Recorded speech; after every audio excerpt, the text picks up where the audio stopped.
वाहेगुरु जी का खालसा, वाहेगुरु जी की फतेह। आज सबसे पहले आप सबको नमन करता हूँ, आप सबको प्रणाम करता हूँ।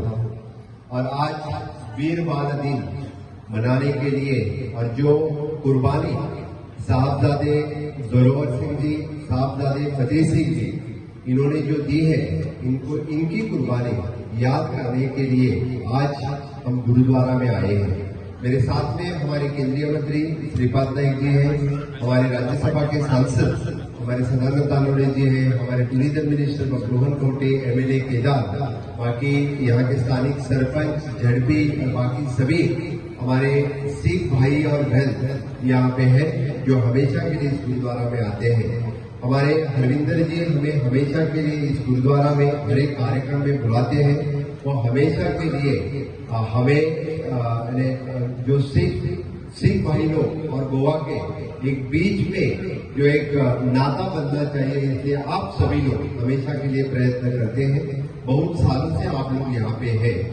मैं आज खास करके माननीय मोदी जी ने जो सर्कुलर निकाला, माननीय मोदी जी ने जो इतिहास 200 साल पुराना जो इतिहास लोगों के सामने लाया और वीर बाल दिन शहादत किस तरह से होती है, वीरता किस तरह से होती है, अपने धर्म के लिए, अपने देश के लिए जिन छोटे छोटे बच्चों ने जो वीर बाल 7 साल और 9 साल साहबजादे जोरावर सिंह जी, साहबजादे फतेह सिंह जी, इन दोनों ने जो शहादत दी है वो भूली नहीं है, वो हमेशा के लिए याद रहेंगी। अभी हरविंदर सिंह जो बता रहे थे कि ये हमेशा के लिए स्कूल के सिलेबस में आना चाहिए। मैं तो उनको बता देता हूँ कि गवर्नमेंट ने ऑलरेडी सर्कुलर निकाला है।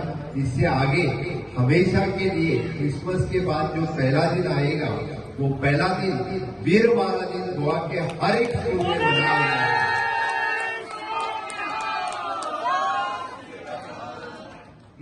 इसीलिए ये वीर बाल दिन मनाते हुए हमेशा के लिए हम गुरु गोविंद सिंह जी को याद करेंगे, हम साहबजादे जोरावर सिंह जी को याद करेंगे, फतेह सिंह जी को याद करेंगे। उनका पूरा इतिहास और उनकी पूरी जो शहादत है वो हमेशा के लिए हम याद करेंगे। मैं आज उनको बताता हूँ कि उनकी कुर्बानी हम ना भूले हैं, ना भूलेंगे। ये पूरा देश, उनकी जो पूरा इतिहास है हमेशा के लिए याद करेंगे।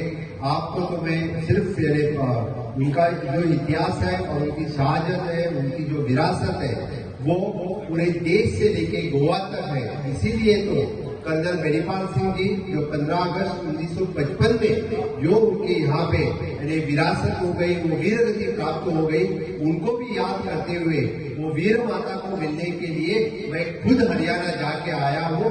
आज भी मैं कर्नल बेनीपाल सिंह जी को याद करता हूँ और कर्नल बेनीपाल सिंह जी के नाम पे हमारा वहाँ का प्राइमरी स्कूल अभी भी उनका स्टैच्यू वहाँ पे है।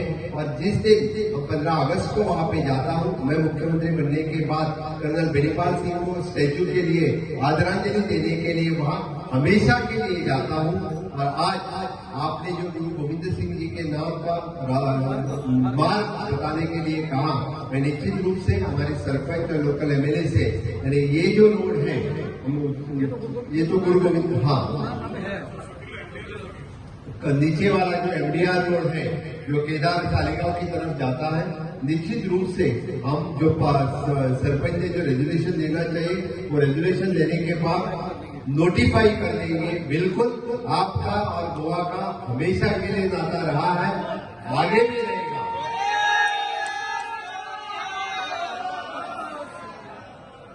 तो आज के इस अवसर पर बहुत ही कम समय में आप सभी लोग, हमारी माता बहना और आप भाई लोग सभी यहाँ पे आए हैं। हमेशा के लिए सिख भाइयों का बहुत अच्छा नाता संबंध गोवा के साथ रहा है। आप सभी लोगों का कंट्रीब्यूशन गोवा के अंतर्गत में रही है, गोवा के हमेशा के लिए डेवलपमेंट में रही है।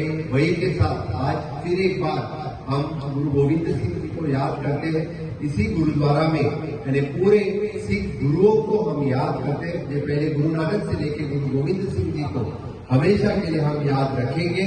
और आज के इस वीर बाल दिन पर वीर साहबजादे जोरावर सिंह जी, साहबजादे फतेह सिंह जी को, इनको हम नमन करते हैं, उनको हम याद करते हैं। और गोवा का बच्चा बच्चा जानेगा गुरु गोविंद सिंह जी के बारे में, गुरु फतेह सिंह जी के बारे में, हमारे धरोहर सिंह जी के बारे में हमेशा के लिए आप उनकी शहादत, उनकी विरासत हम गोवा के बच्चे हमेशा के लिए जानेंगे।